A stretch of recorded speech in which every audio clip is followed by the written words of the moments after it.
Aquí comienza Del mito a la realidad, un programa profundo, provocador y entretenido que se adentra en las grandes ideas de la tradición filosófica para iluminar los desafíos de nuestro tiempo. Conducen el escritor de ciencia ficción Gacro y el psicoanalista Marco Antonio Maturana, porque pensar sigue siendo un acto revolucionario. Afina tus oídos porque aquí comienza Del mito a la realidad, en tu Radio Universidad de Atacama.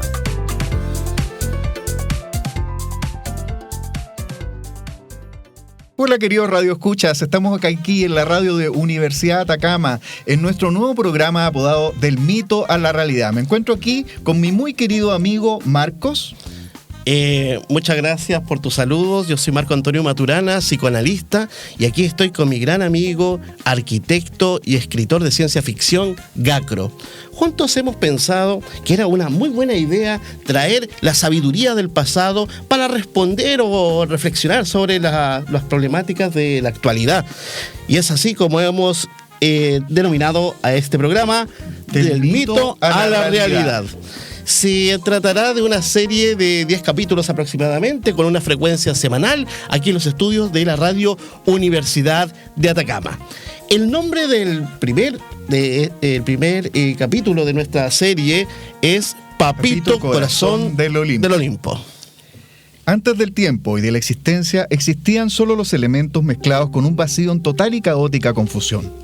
De estos surgieron divinidades primordiales como Gaia y Urano, los cuales dieron origen a varios tipos de seres divinos: hecatónquiros, seres de aspecto siniestro con 100 brazos y cabezas; los cíclopes, seres muy poderosos de un solo ojo; y una nueva generación de dioses aún más poderosos conocidos como los titanes, los cuales fueron aprisionados en el Tártaro debido a sus características. De entre los titanes destacaba Cronos, que se creyó a la altura de su padre, al cual asesinó mientras dormía con un golpe de su guadaña, y liberó a sus hermanos titanes, pero no a los hecatónquiros ni a los cíclopes, por considerarlos irracionales, y por tanto peligrosos para su reinado. Como gran héroe de la revuelta fue aclamado como un nuevo señor supremo, pero en medio de la celebración fue visitado por el espectro de su padre, que le reveló una terrible maldición. Él también caería de la cima del trono, derrocado por su propio hijo, y correría su misma terrible suerte. Pronto el nuevo soberano desposaría a la titánide Rea, una deidad amorosa y adorada en toda la existencia, la cual daría luz a un nuevo tipo de deidad que parecía superior a la generación anterior. Cronos pidió tener entre sus brazos a su primera hija, llamada por su madre como Hestia, una de las deidades más bondadosas, pero que a los ojos sugestionados y atormentados del titán, tras la maldición de su padre, vio en los ojos de la niña su terrible futuro, y tras un horrible impulso devoró a su hija e hizo lo mismo con todos los que vinieron. En vano Rea suplicó que se los devolviera, pero no pudo ablandar el duro corazón de un esposo, y por lo mismo se prometió a sí misma que no permitiría que ese monstruo devorara a ninguno de sus hijos. La reina, esta vez más astuta, estaba embarazada de nuevo y ya tenía un plan para salvar a su bebé de su marido, por lo que se esconde en la cueva en la isla de Creta, donde daría luz a un hermoso niño poseedor de un increíble poder, el cual llamó Zeus, y lo dejó al cuidado de las ninfas. Después la reina envolvió una piedra con su manto y se la llevó a su marido, Cronos, que ya estaba preparado para devorar nuevamente a su hijo. La reina caía al suelo y lloraba, pero esta vez las lágrimas no eran solamente de emoción, por haber conseguido salvar la vida de uno de sus hijos. En la isla de Creta, Zeus fue amamantado con la leche de la cabra Matea y se hizo más fuerte cada día. Mientras crecía, era informado de todo lo que ocurría en el mundo por una poderosa águila. Ya de adulto, Zeus recibiría una inesperada visita. Metis, una sabia deidad que le contó del terrible destino de sus hermanos, que estaban presos en el estómago de su padre Titán. Zeus, disfrazado, se dirigió ante el monte Otris, la fortaleza de los titanes, y allí ofreció una poción como ofrenda a Cronos, describiéndola como un delicioso manjar. El titán supremo, creyéndose invencible, la aceptó sin problema, tomándola de inmediato. No pasó mucho tiempo de que Cronos empezaba a sentirse mareado y vomitó a todos sus hijos, que ya estaban crecidos. Zeus llevó a sus hermanos Hestia, Hera, Deméter, Hades y Poseidón a la cima del monte Olimpo, la montaña más alta de Grecia. Aquí estaría la sede de los dioses rebeldes, comenzando así la titanomaquia, o la guerra de los titanes. Cronos convocaría a todos sus titanes aliados a la gran batalla, que tendría lugar en las llanuras de la región de Teselia. Los titanes empezaron a vencer a los dioses debido a su inmenso poder físico. Zeus buscó refuerzo en los hecatónquiros y los cíclopes, a quienes Crono mantenía encerrados en el Tártaro.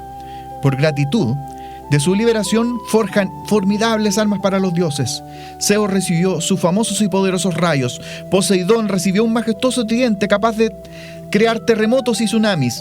Y Hades recibió el yelmo del terror, que le daba invisibilidad. Con estas armas los dioses pudieron hacer frente a los titanes. El ejército de Cronos lanzó montañas enteras contra los dioses, y las guerras llevaban casi 10 años de un inmenso combate. Cuando la balanza parecía inclinarse a favor de los titanes, Zeus llama a los hecatónquiros, que eran gigantes con 100 brazos y 50 cabezas.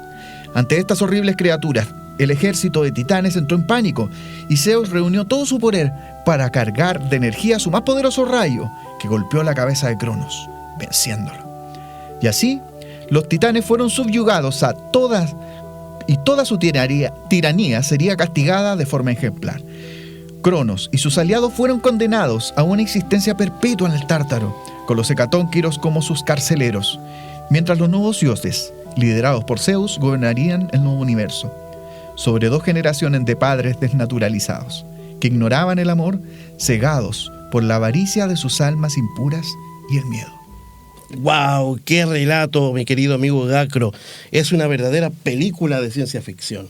Sí, por supuesto. Muchos de los mitos, sobre todo los griegos, tenemos mitos de varios tipos, invitan también a este pensamiento, como también queremos con el programa, porque la verdad es que la finalidad de este programa es que invitar a cada uno de nuestros radioescuchas a pensar, a generar un pequeño análisis crítico, ¿ya? Porque la filosofía, como ustedes comprenderán, queridos amigos, está en todos lados, está en el aire, la utilizamos constantemente a través de los refranes, ¿cierto? Dime con quién andas y te diré quién eres. Si el río suena, es porque piedras trae. ¿No era porque trae un piano? No era así, parece. Los dichos son la sabiduría del pueblo, dicen, ¿no? Sí, por supuesto, porque si es que nos ponemos a pensar, son metáforas, ¿ya? La metáfora es un pensamiento que intenta mantener o llevar al pensante hacia una conclusión, hacia un aprendizaje, ajá, ¿cierto? Por lo mismo, la idea de estos programas es aterrizar estos mitos, compararlos con la realidad y, bueno, ver lo que pasa ahora en estos momentos con estos papitos corazones. Qué interesante metodología que se tenía antaño. Estamos hablando de varios años antes de Cristo, ¿no? Sí, por supuesto. La mitología griega es precristiana, de hecho. Imagínate. En este mito en particular, y relacionándolo con el nombre de este episodio, Papito Corazón del Olimpo, vemos que Cronos devora a sus hijos por miedo a perder su poder.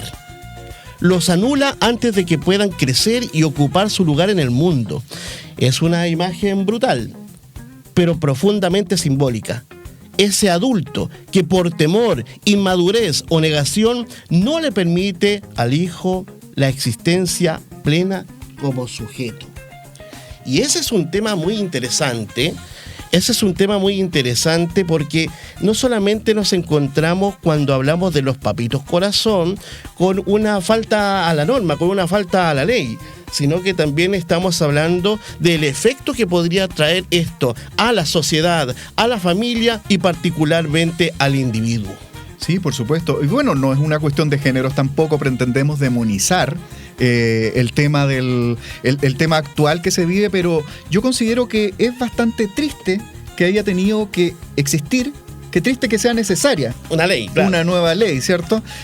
También se aplica también a mamitas corazones, esto es algo de padres, no un tema de género. Sin ¿cierto? duda, sin duda. Entonces ahí la pregunta es, ¿estamos protegiendo nuestro ego, nuestras comodidades, o estamos permitiendo que quienes vienen después crezcan con un lugar claro en la historia? Es decir, la estirpe de donde yo vengo es fundamental para saber hacia dónde voy. Y veamos qué dice la ley, porque lamentablemente, como bien decía mi querido amigo Gacro, hemos tenido que crear una ley para que se haga el cumplimiento de algo que debieran hacer del amor, incluso. En Chile, el reconocimiento de un hijo no es un gesto afectivo, es un acto jurídico con consecuencias profundas. Hasta el 98, por ejemplo, Gacro, nuestra legislación distinguía entre distintos tipos de hijos. Hijos tipo A, hijos tipo B. Bastante reciente, ¿eh? Pero afortunadamente la ley 19.585, que reformó el Código Civil y consagró el principio fundamental, dice que todos los hijos son iguales ante la ley. No hay hijos de primera ni de segunda categoría. ¿Qué tal? Imagínate, es que da la impresión de que existe como una verticalidad entre seres humanos. Ajá. ¿Cuáles son más importantes que otros? Bueno, eso también como que tiene como cierto nexo con el mito en el cual de repente hay dioses, semidioses, titanes, que no sé qué. Y la verdad es que dentro de la realidad, eso de la realidad que de ese tiempo no era algo tan distinto, ¿me entiendes? Ahora, gracias a Dios, ahora ya todos los seres humanos nos vemos con una horizontalidad dentro de nuestro país, ¿me entiendes? Pero costó. Sí, y fue bastante hace poco, de hecho, me llama la atención que haya sido tan reciente el tema. Sí, pero afortunadamente y gracias al desarrollo de nuestra conciencia y de nuestra moral, se han levantado voces que han permitido que haya más justicia social. Y evidentemente este elemento es un emblema de la igualdad, de cómo nos vemos de la misma forma con nuestros semejantes. ¿Y qué dice esta ley? Genera derechos y deberes concretos, Gacro. Alimentos, herencia, vínculo legal y responsabilidades parentales. No se trata solamente de dar el apellido, se trata de asumir una posición jurídica frente a otro ser humano. Tú me podrías preguntar, por ejemplo, qué consideraciones podría tener la ausencia del reconocimiento en la sociedad. Y actualmente, lamentablemente, en Chile hemos estado viendo distintas escenas de violencia en los colegios, por ejemplo. Eso, hemos visto también el crecimiento de los jóvenes en la delincuencia. Hemos visto también con lamento cómo personas cada vez más jóvenes van ingresando a los círculos viciosos, consumiendo drogas, alcohol, tabaquismo, el ausentismo escolar, etc. Entonces, evidentemente, es necesario que se atienda este problema de raíz. Y mucha de esa raíz o parte de esos elementos fundantes tienen que ver con el reconocimiento. Sí, por supuesto. Yo imagino también de que, bueno, un ser humano en general está construido tanto por su entorno como por sus vivencias. Tú me puedes aclarar mejor, ya que eres de la rama de la psicología, ¿cierto? Pero es algo que había escuchado y algo que es algo bastante palpable, ¿ya? Si es que imagínate, una persona se crea sin imágenes paternales, ¿ya? Es como complicado o una imagen de cuidado, sea o no padres, tíos, porque bueno, toda la familia últimamente ya está como de moda que sean un poquito disfuncionales, ya que crían los abuelitos, crían los tíos, crían otras personas y la verdad es que el postulado es también que sea con amor, pues al fin y al cabo, como dicen por ahí, papá es el que cría. O sea, tú tienes mucha razón, Gacro, porque finalmente vemos que en estas constelaciones modernas la madre y el padre trabajan. Ya no hay alguien que se quede en la casa al cuidado de los niños. Los colegios han tenido que extender sus jornadas para precisamente ayudar en esa parte y ser una especie de guardería también. Claro. Pero también hemos escuchado de casos en lugares donde el Estado no llega, donde la figura paterna puede ser incluso el narco. Y ahí tenemos un gran problema. Por eso es tan relevante que las leyes nos inviten a cumplir nuestro deber de manera adecuada y de manera oportuna. Además te cuento, Gacro, que no solamente existe la ley invocada, sino que hay una ley que nos copió el nombre del programa, la ley Papito Corazón. Claro. Una ley que nació el año 2022, es así que es muy reciente, que es la ley 21.389 y que crea el Registro Nacional de Deudores de Pensiones de Alimentos. Esta ley entonces fortalece el cobro efectivo cuando la obligación no se cumple, porque ya había que cumplirla, pero nos podríamos hacer los locos. Ahora ya no te puedes hacer el loco y tienes que cumplir con esto, porque de lo contrario te pueden retener la devolución de impuestos. Yo lo encuentro que es una Es algo increíble, porque hasta hace unos meses se escuchaba que toda la recaudación que ha conllevado este tema de la ley Papito Corazón eran como 10 teletones, si no me equivoco. Wow, imagínate, la Teletón wow. Nosotros es como lo máximo que vemos de juntar plata, porque ni el Kino tiene tanta plata. Claro. Imagínate, y eso eran como 10 teletones. Y eso era hace unos meses atrás, o sea, no sé, yo creo que ahora son mucho más. Imagínate. No solamente retención de la devolución de impuestos, sino retención de fondos bancarios, descuentos en la venta de bienes e impedimentos para renovar la licencia de conducir, que a propósito la renové ayer y tenía que entregar el certificado de no ser un deudor. ¿Y te sacaron o no te sacaron? Y sí, pude sacarlo, afortunadamente. O también el pasaporte y restricciones en diversos trámites financieros. Es decir, aquí la ley Papito Corazón no crea la obligación de hacerse cargo, pues esa obligación ya existía. Lo que hace es volverla ineludible. ¿No? Y visibilizarla también. Al fin y al cabo es una realidad que no podemos dejar afuera, ¿me entiendes? Porque la verdad es que nos está afectando a nuestros jóvenes, está afectando a la primera niñez, ¿cierto? Está afectando en general. Después es como una reacción en cadena que va generando cosas, según lo que me estabas diciendo tú. Sin duda. ¿Entiendes? Y al final yo celebro que existan estas leyes que son un poco más firmes y enfocadas en la problemática concreta. Porque recordemos que hace tiempo atrás, por ejemplo, todos fumaban en todos lados. Yo tuve profesores que fumaban en la sala de clase, así como en el Chavo del Ocho, por ejemplo. ¿Cierto? Pero después salió esta ley de que no se podía fumar bajo techo. Y ya es algo inaudito ver a alguien fumando dentro de un lugar cerrado, ¿no? Entonces parece que estas leyes nos ayudan también a mejorar nuestra cultura, que es la forma en la que vamos educando a quienes vienen posteriormente. Aunque insisto, es triste que tenga que ser necesario. Sí. ¿Ya? Pero de acá ahora de que se usa, se considere ese valor. Precisamente. En el aspecto psicológico, ahora dándole una bajada psicológica, vemos que... Tu rama. Mi rama, precisamente. Reconocer no es solo firmar un documento, es asumir un lugar. Es decir, explícita o implícitamente, tú eres mi hijo y yo respondo por ese vínculo. Y cuando eso ocurre, tiene un impacto profundo en la construcción de la identidad. La construcción de la identidad o la respuesta a la pregunta ¿quién soy?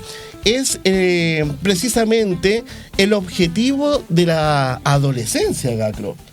Entonces, muchas veces me ha tocado en la consulta, llegan chicos de padres separados que quizá en el momento de la separación, cuando eran niños, no tuvieron una repercusión psicológica importante, pero entran en la adolescencia estos muchachos y ahí aparece con todo este malestar psicológico profundo, porque como en ese momento el chico, la chica está buscando su identidad, el lugar de donde vengo, padre y madre, son fundamentales.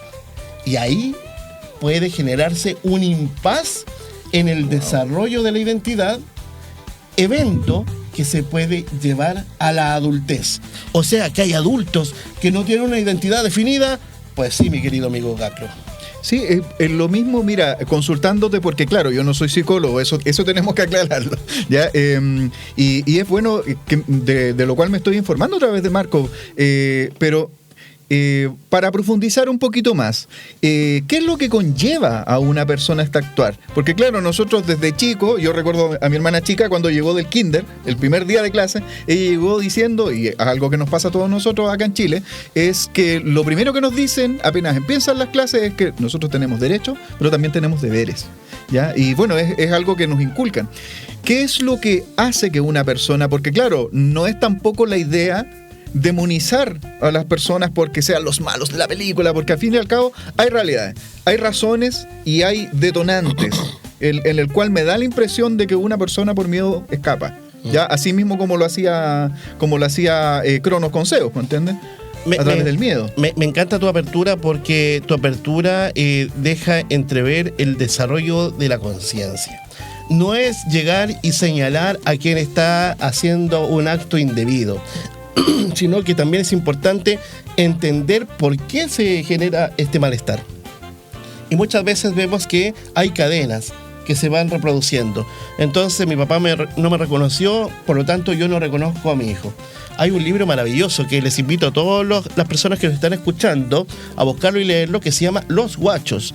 Es un libro escrito en Chile. Fuerte el nombre. Sí, y en ese libro que habla de la época de 1900 aproximadamente, nos cuenta de que los guachos eran los hijos de los lachos. ¿Y los lachos quiénes eran? Los lachos eran trabajadores que iban pasando por temporadas por distintos lugares y ahí iban conociendo mujeres. Estas mujeres quedaban embarazadas y los lachos no sabían porque seguían su viaje buscando trabajo y nacían estos niños sin padre.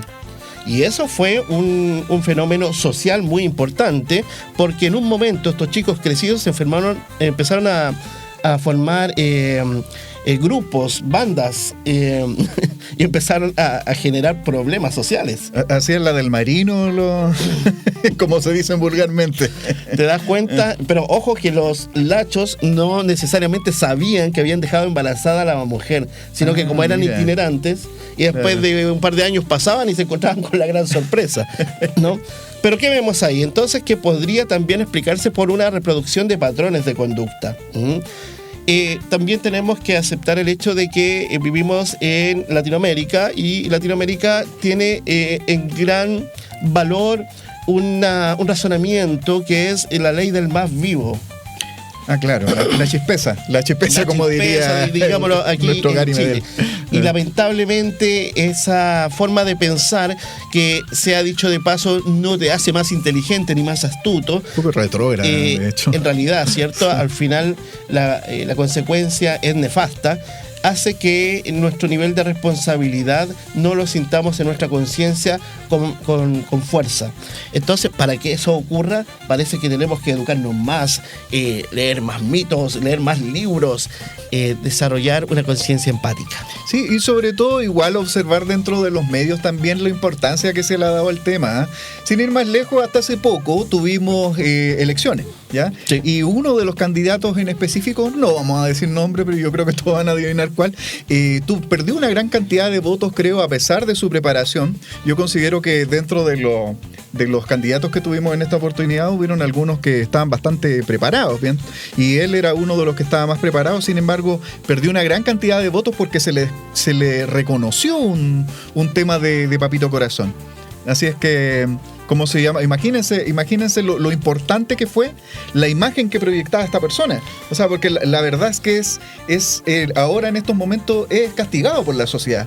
Y de cierto modo, o tal vez de todos los modos, está súper bien que se haga. ¿Entiendes? Por supuesto que sí, por supuesto que sí. Y a mí me parece un acierto el hecho de que se haya considerado el nivel moral del candidato, porque sin duda que es a través de su conciencia, de su formación también y de sus principios y valores, la virtud con la que va a manejar, dirigir. ¿Cierto? A dirigir un país. Claro. Pero vemos que también hay riesgos sociales del no reconocimiento, como son el aumento de la precariedad de los hogares monoparentales, la sobrecarga de una sola figura de parental, que en este caso generalmente es la madre, no siempre, pero generalmente, y se debilita la corresponsabilidad. A nivel familiar, vemos también que hay adultos y niños expuestos a disputas, problemas de identidad, como lo señalaba anteriormente, y lealtades divididas. No hay nada más triste para un niño que tener que elegir entre su padre o su madre, ¿no? Y a nivel subjetivo, que es el punto que a mí más me llama la atención, porque lo veo mucho en la consulta. Se ha dicho de paso, los principales casos que atiendo tienen que ver con trastornos de ansiedad, coincidente con las estadísticas a nivel de Chile respecto de la enfermedad de salud mental, y esos trastornos de ansiedad están muy relacionados con la seguridad que yo tengo en la vida. ¿Te das cuenta? Claro, entonces, cuando yo no me he identificado, no estoy muy seguro de quién soy, y por lo tanto, frente a situaciones que vivimos, mi respuesta puede ser desproporcionada. O frágil. O frágil, cualquiera, ¿cierto?, de las dos. Igual eso como que se ve bastante, de repente, claro, dentro de una separación los papás terminan enemistados y no hayan la mejor forma de castigar al otro utilizando a los niños, ¿me entiendes? Sí. Si llegas tarde no te voy a dejar ver a la no sé cuánto, oye, la no sé cuánto, mi hija me dijo que hiciste tal cosa, que saliste con el no sé quién, ¿me entienden? Y entonces eso me da la impresión de que tiene que ser súper dañino para los niños, ¿me entiendes? Porque se sienten como que están jugando al elástico con ellos, ¿entiendes? Sí, y a nivel subjetivo, cuando hablamos del inconsciente, esta disputa que yo puedo tener con la figura de autoridad, papá, en la adultez puede transformarse en una disputa contra la autoridad o el otro que hace subjetivamente de padre, el jefe, la policía, entre otros. Sí, me imagino. La autoridad. La autoridad en términos generales. Pero lo importante y lo alentador es que hay que hacer las cosas bien. ¿Cuáles son las recomendaciones que le vamos a hacer a la comunidad? Tomar conciencia, educarse, instruirse. Las leyes están ahí, usted las googlea, las encuentra y la inteligencia artificial le puede ayudar a hacer un buen resumen para que se entienda rápidamente en la parte medular. Es fabuloso, cuando uno busca en el Google ahora y ni siquiera es necesario meterse a la página de Chile Atiende, que era bastante buena porque tenía su inteligencia artificial hace como 5 o 6 años, ¿cierto? Y entonces uno buscaba y te hacía como, pero ahora el Google te puede también hacer una introducción de eso y hacerte un resumen de todas las leyes de todos los ministerios. O sea, la verdad es que ya no hay justificación para decir que la información no está. Exacto. Otra cosa, a propósito de los pensamientos que flotan en la comunidad. Hay madres que dicen, no, yo no lo voy a demandar porque yo no quiero que él piense que voy a vivir con el dinero que él va a aportar. No, es una equivocación. Usted como madre o el padre que esté a cargo del hijo tiene que defender los derechos de este pequeño, de esta pequeña. Y defenderlo significa que se haga lo correcto, porque la pensión de alimentos es para el niño o la niña, no es para el adulto cuidador. Por supuesto. Entonces, es importante informarse. Además, si es que estamos en una situación donde no se han pagado las pensiones, es necesario hacer la acción correspondiente. Ir al tribunal de familia, ¿cierto? O existen las instancias de mediación también, que son instancias prejudiciales, que nos evitan todo el tema del tiempo y el papeleo judicial, donde se pueden resolver estas cuestiones de manera más sencilla. Pero no hacer nada es el problema. Es porque es ser cómplice de un delito prácticamente. Bueno, es un delito, por supuesto que sí. Entonces, la pregunta al final es, ¿estoy dispuesto a ocupar el lugar que me corresponde? Y fíjate que después de una encuesta que se ha hecho a estos padres que en algún momento tuvieron miedo o se sintieron sin la capacidad de poder hacerse cargo y finalmente logran hacerse cargo, tienden a tener un nivel de satisfacción personal más elevado. El que responde al deber se siente mucho mejor. Yo creo que eso es como el Pepe Grillo que llevamos dentro, ¿no? El actor conciencia. No podemos escapar de nuestra conciencia. Claro. Y evidentemente eso va a significar que en algún momento la relación con ese hijo o hija, que en un principio puede haberse truncado, se recomponga y puedan tener una relación importante, fructífera, favorable para ambos. Eso es saludable para todos, sí. Definitivamente va a ser saludable tanto para los hijos como para los padres también. Así es. Entonces parece que finalmente podemos dejar una frase, ¿cómo dices tú? Una idea fuerza. Claro, una idea fuerza. Pensar, señora, señor, sigue siendo un acto revolucionario, pero asumir lo es aún más. Por supuesto, mi querido amigo. Bueno, y antes de despedirnos, los dejamos invitados para un nuevo capítulo de nuestro programa del mito a la realidad. Ya aquí en Radio Buda, también va a estar en podcast, obviamente. Claro que sí. Y tal vez en video también. ¿Ya? Eso. El streaming en todo. En el streaming en todo, ¿ya? Pongan su like, dejen su me gusta y compartan. Eso. Y bueno, y recuerden, piensa. No repitas. Ha llegado a su fin un nuevo episodio del Mito a la Realidad, un espacio de conversación abierto, riguroso y vibrante, una invitación permanente a cuestionarnos y a pensar con profundidad. Sus conductores, el escritor de ciencia ficción Gacro y el psicoanalista Marco Antonio Maturana, Nos espera en el próximo episodio para seguir explorando juntos las grandes preguntas de nuestro tiempo. Y recuerda siempre, piensa, no repitas.